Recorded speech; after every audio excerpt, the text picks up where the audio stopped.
more analysis now from Tara Kangarlou from Georgetown University and author as well of Heartbeat of Iran. A warm welcome to the programme. So this is going to be a tough week. If Iran is insisting its ballistic missile programme, if it's insisting that it keeps that, how can there be a compromise?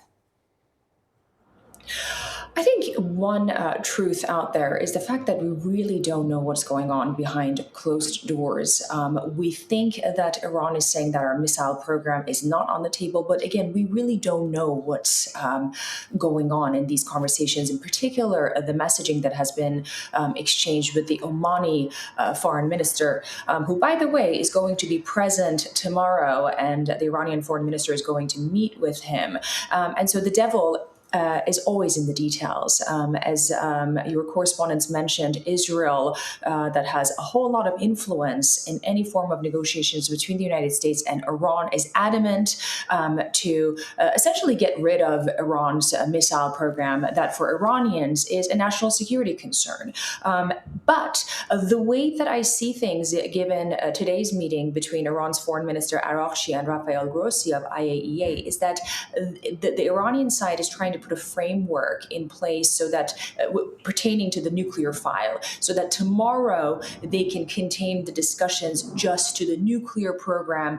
And if the American side is interested in coming to some form of agreement or negotiation, they can sell this and wrap it as a win, saying, we have a nuclear deal of sort, and then deal with the missile program and the rest later on. That may be a possibility. But again, as colleagues mentioned earlier, there's so much at stake. And I think, again, we need to remember what happened in Iran in the 8th and 9th of January and the days that followed, which led to the thousands of killing of Iranian protesters and many more in prison and injured. And I think it's an extremely precarious time for a nation whose people are still in mourning.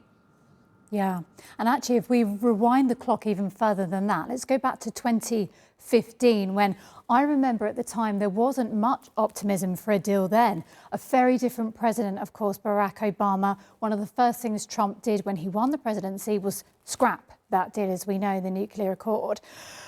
Do you think we could have something similar to that, or is that gone? I was actually in Iran in 2015 covering the nuclear talks for Al Jazeera America.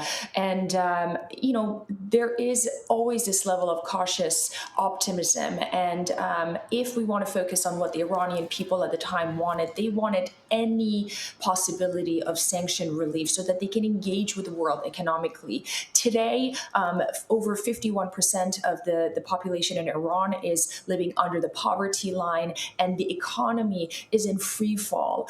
So the Iranian people are not only disillusioned in the Islamic regime, but also economically are under pressure.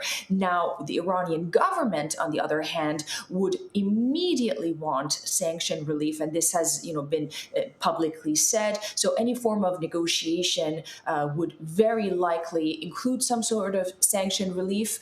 And also, I would add to that the lack of trust, of course, between the Islamic regime and the Trump administration, but also with the IAEA, because I think we have to keep in mind that I believe it was June 11th or 12th of 2025 when the talks, some sort of nuclear engagement or talks were underway, when IAEA's Rafael Grossi announced that Iran is non-compliant with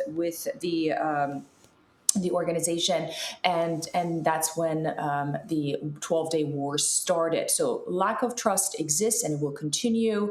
Whatever happened has to have some sort of sanction relief, because that's really what the Iranian regime can ask for, aside from the fact that if there is a deal, they would, of course, stay intact and in power, which at the moment is something that the Iranian people are quite frustrated about.